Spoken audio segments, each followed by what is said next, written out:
பெயர் லோகேஷ். நான் 2 மாதமாக பயிற்சி செய்கிறேன். என் டீம் பெயர் எம்டிஎஸ் சிலம்ப பயிற்சி கூடம். என் ஆசானின் பெயர் மு. திருநாவுக்கரசு. நான் இப்போ தனித்திறமை பாடம் செய்ய போகிறேன். நான் செய்கிறது பிடிச்சிருந்தா லைக் கொடுங்க.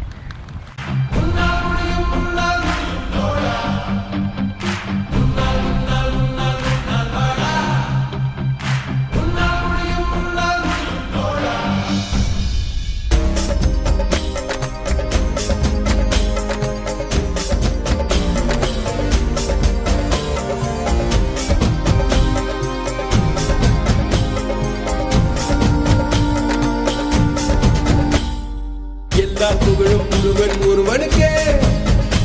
நீ நதி போல